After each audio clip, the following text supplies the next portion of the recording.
नमस्कार दोस्तों, मैं हूं रामेंद्र सिंह चौहान। सियासत और विरासत बचाने के लिए कुछ भी हो सकता है। जी हां, देश में लोकसभा के चुनाव चल रहे हैं और इन चुनावों में सय मात का खेल जबरदस्त चल रहा है। भारतीय जनता पार्टी और कांग्रेस, यानी यूं कहें कि एनडीए और अपोजिशन अलायंस इंडी, इन दोनों के बीच में अपने वर्चस्व की जंग चल रही है। अब इस जंग में विजेता कौन होगा या तो 4 जून 2024 के बाद पता चलेगा, लेकिन फिलहाल जो जंग चल रही है उसमें कई जगह पर, कई लोकसभा क्षेत्रों में चुनाव परिणाम चौंकाने वाले हो सकते हैं। अब वैसे देखें तो उत्तर प्रदेश में लोकसभा की 80 सीटें हैं और उत्तर प्रदेश में खास एक इलाका है जो कभी कांग्रेस का गढ़ रहा है, कांग्रेस की विरासत रही है, कांग्रेस की अपनी धरोहर रही है, या यूं कहें कि कांग्रेस का अपना गढ़ रहा है। और यह गढ़ रहा है सुल्तानपुर, अमेठी और रायबरेली। रायबरेली से कभी देश की पूर्व प्रधानमंत्री स्वर्गीय इंदिरा गांधी, राजीव गांधी, संजय गांधी या फिरोज गांधी या सभी बड़े नेता कांग्रेस के कभी रायबरेली से चुनाव लड़े, तो कभी अमेठी से चुनाव लड़े, तो कभी सुल्तानपुर इनका अपना ठिकाना रहा। तो इस तरह से यूं कह सकते हैं कि रायबरेली और सुल्तानपुर और अमेठी, यह तीनों कांग्रेस का कभी गढ़ रहे हैं। लेकिन जिस तरह से सियासत ने अपने तेवर बदले हैं, उसमें बहुत कुछ कांग्रेस को खोना पड़ा है। धीरे धीरे भारतीय जनता पार्टी ने अमेठी और सुल्तानपुर पर कब्जा किया, तो अब रायबरेली भी बड़ी मुश्किल में फंसी है। लेकिन ये सियासत है और इस सियासत में कभी कोई किसी का दुश्मन नहीं होता है। सिर्फ लाभ यानी नफा नुकसान देखकर सभी समझौते होते हैं। तो 2024 के लोकसभा चुनाव में सुल्तानपुर से भारतीय जनता पार्टी के प्रत्याशी हैं मेनका गांधी, तो वहीं अमेठी जो 2019 का लोकसभा चुनाव जीती, अमेठी से स्मृति ईरानी एक बार फिर 2024 में अमेठी से लोकसभा की प्रत्याशी है। अब खास यह है कि अब पहले बात करें रायबरेली से, तो रायबरेली सोनिया गांधी का एक तरह से बड़ा ठिकाना रहा है। सोनिया गांधी 2014 में जीती, 2019 में जीती और मौजूदा समय में सोनिया गांधी रायबरेली से सांसद हैं। लेकिन 2014 और 19 में उनकी जीत का अंतर लगातार कम होता रहा, यानी रायबरेली में उनका अपना वर्चस्व और अपना प्रभुत्व धीरे धीरे कम होता जा रहा है। इसे यूं भी कह सकते हैं कि 2014 से देश में भारतीय जनता पार्टी की सरकार है और सोनिया गांधी रायबरेली में चाह कर भी, यानी अपनी इच्छा होने के बावजूद रायबरेली में बहुत कुछ नहीं कर पाई और जो कुछ हुआ भी उसका श्रेय भारतीय जनता पार्टी ले उड़ी। तो वहीं अमेठी में स्मृति ईरानी ने अपना कब्जा जमा रखा है और इतना ही नहीं, अब तो अमेठी में स्मृति ईरानी ने अपना आशियाना यानी अपना घर भी बना लिया। तो एक तरह से अमेठी को राहुल गांधी ने तिरस्कार दिया, तो वहीं स्मृति ईरानी ने अपना घर बनाकर अपनापन दिया। तो इस तरह से देख सकते हैं, समझ सकते हैं कि कभी कांग्रेस का गढ़ रहा सुल्तानपुर, अमेठी और रायबरेली कांग्रेस के हाथों से लगातार फिसलता हुआ चला गया। अब वैसे देखें तो रायबरेली, सुल्तानपुर और अमेठी देश की वीवीआईपी लोकसभा सीटें मानी जाती हैं, लेकिन इन पर जिस तरह से अब सियासत के दांव पे चल रहे हैं, जो विरासत और सियासत को बचाने की एक जंग चल रही है, उसमें काफ़ी कुछ चौंकाने वाला है। अब वैसे सामान्य तौर पर देखें तो भारतीय जनता पार्टी और कांग्रेस एक दूसरे के धुर विरोधी हैं, लेकिन जब विरासत और सियासत की बात आती है तो कहीं न कहीं भारतीय जनता पार्टी और कांग्रेस की गलबैयाँ देखने को मिलती हैं, सुनने को मिलती हैं, समझने को मिलती हैं। और यह समझा जा सकता है रायबरेली और अमेठी संसदीय क्षेत्र में 2024 के लोकसभा चुनाव में। 2024 के लोकसभा चुनाव में अमेठी से एक बार फिर भारतीय जनता पार्टी ने अपनी बड़ी और कद्दावर नेता श्रीमती स्मृति ईरानी को अमेठी से चुनाव मैदान में उतारा। अब खास यह है कि अमेठी से लगातार हार देख करके राहुल गांधी अमेठी से वायनाड चले गए थे। पिछला यानी 2019 का लोकसभा चुनाव राहुल गांधी ने वायनाड और अमेठी से एक साथ लड़ा।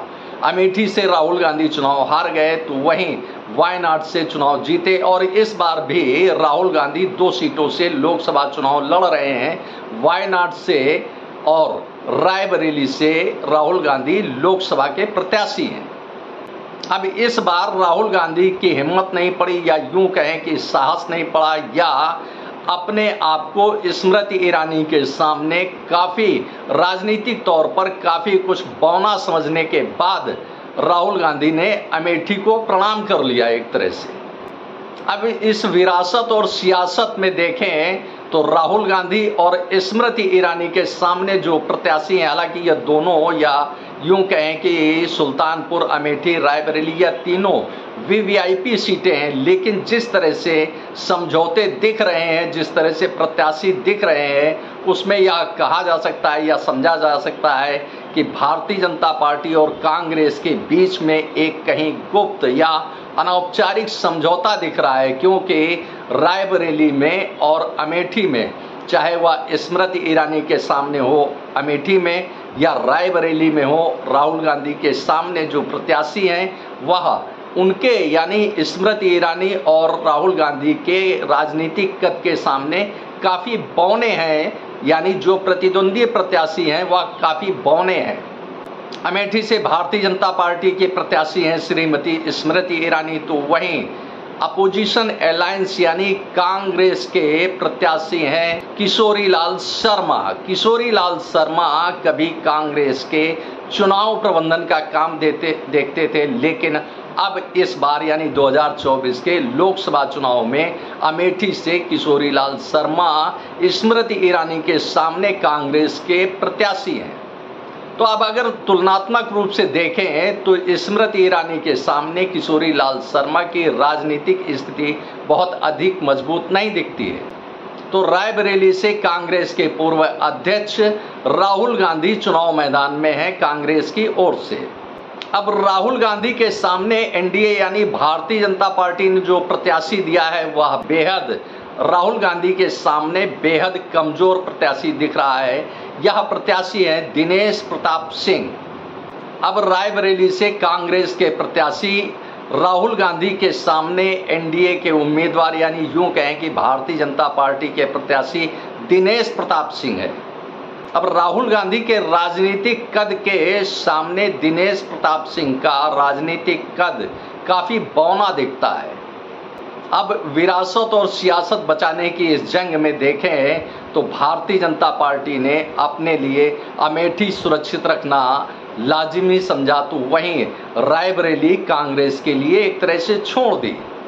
क्योंकि बात चाहे किशोरी लाल शर्मा की हो या दिनेश प्रताप सिंह की हो, दोनों ही प्रत्याशी चाहे वह रायबरेली के हों चाहे अमेठी के हों, दोनों ही प्रत्याशी राजनीतिक तौर पर राजनीतिक कद पर देखें तो अपने अपोजिशन के सामने यानी जो उनके प्रतिद्वंदी प्रत्याशी हैं उनके सामने इन दोनों राजनेताओं का कद काफ़ी बौना है।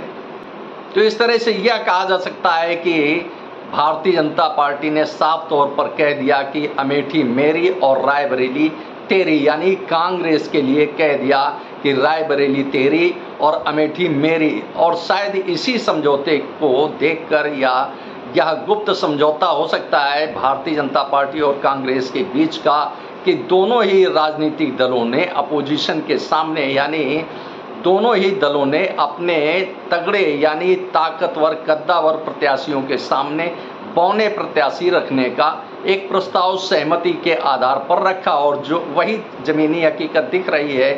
क्योंकि जिस तरह से रायबरेली में राहुल गांधी के सामने दिनेश प्रताप सिंह दिख रहे हैं तो उसी तरह से अमेठी में स्मृति ईरानी के सामने किशोरी लाल शर्मा दिख रहे हैं।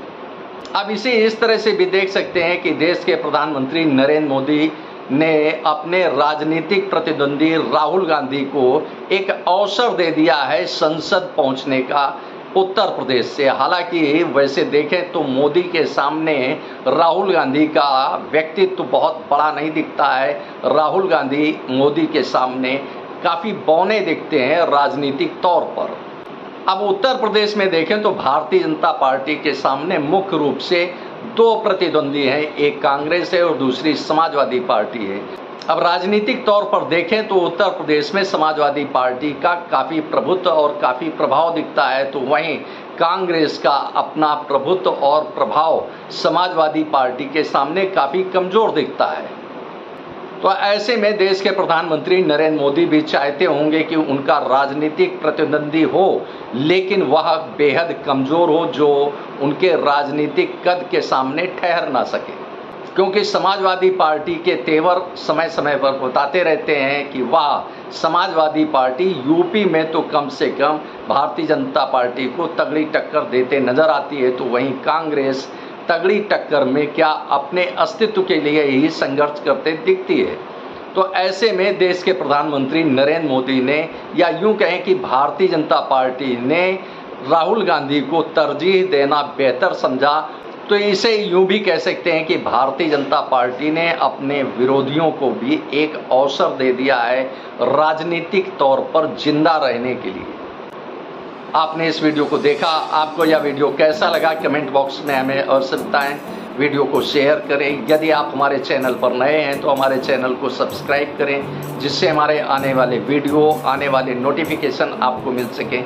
दोस्तों, वीडियो को लाइक करना ना भूलें। आप लाइक करते हैं तो हमारा प्रोत्साहन होता है, हमारा मोटिवेशन होता है।